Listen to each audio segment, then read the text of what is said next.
What is going on? I am Cole and welcome back to my channel. For those of you who are new here, if you haven't already and you end up liking this video, I would recommend that you hit that subscribe button so that you can see a little bit more of these kind of videos if there's something that you want to see. As I mentioned in my 2023 goals video, one of the things I wanted to do was kind of cut down on what I'm pulling and maybe start reading a little bit more digitally. The hard thing is I really love DC books. I have invested a lot of money in DC, and the hard thing is, sometimes if you're not collecting it and I'm just moving some of the stuff, if I don't love it, it's hard sometimes to move it and even make it worth it. One of the things I noticed with DC is if you get the DC Universe Infinite app in the Ultra version, you get your DC comics 1 month after the release in physical form in digital. So I thought that was pretty cool, especially at the price point of $119. I think I was getting 8 to 10 DC comics a month, which loosely would make sure that that was getting paid for within 2 to 3 months.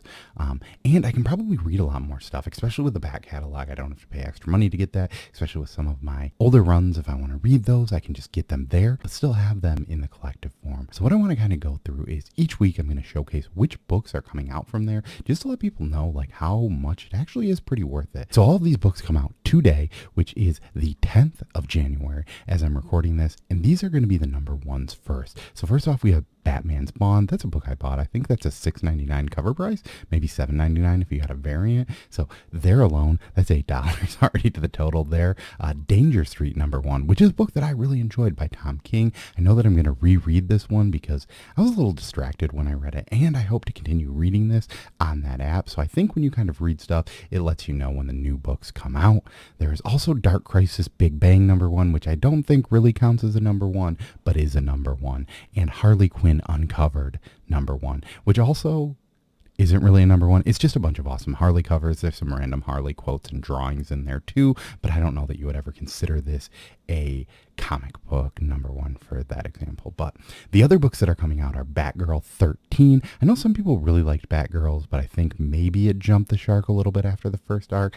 I've not really heard a ton about it, so that also says something. There's Batman Incorporated #3. I don't know too much about this either, but I think this is a group led by Ghostmaker, so it's probably not that appealing to me. But if you think it's good, let me know in the comments and maybe I'll check it out. It's only 3 issues in at this point, so once again, it's not a huge investment to kind of get back in there. There's also I Am Batman issue #16.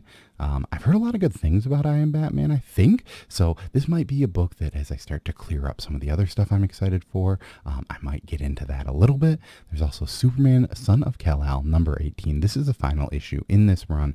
I've really enjoyed it. I think I'm currently on issue 8, but I've been slowly rereading that in the digital format because I got kind of behind on the physicals with that. There is also the Batman and Scooby-Doo Mysteries issue #3. I think this might be a book that I end up reading with Hazel just because she likes some of these books. She really likes Scooby-Doo, so I thought maybe this would be a fun comic to read when it's just the two of us reading some comics together.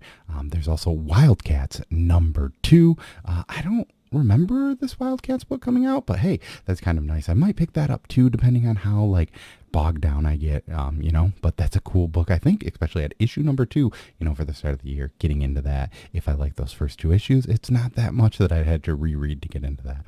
And the final book that's coming out this week is Wonder Woman #794. This is a book that I'll probably read only because in that 750, as I mentioned in my most anticipated comics video, that's going to have Yara Flora in it. So maybe I'll just read this to see if there's any sort of a recap or anything that I really need. Those are the books coming out from DC Universe Infinite in the Ultra package. I know that even if you have not the Ultra package, it's like $40 cheaper a month, but I think you have to wait 6 months for some of these books. So I think with Batgirls, if I remember, it was on issue 8 and not 13. So yeah, there are a little bit of differences from there, but there are more stuff that comes out for that. But I'm mainly just going to go over what you're getting from this Ultra package. These are the ones that are kind of the new stuff. So if you like videos like this, let me know. It's something that I'm kind of doing so I know to kind of figure out what I want to read on this platform. But I figure, I just wanted to kind of spread the what this platform is, because if you're looking at a way to save money but still be able to read a lot of this DC stuff, if you are okay reading in the digital format, I think this is a great way to do it.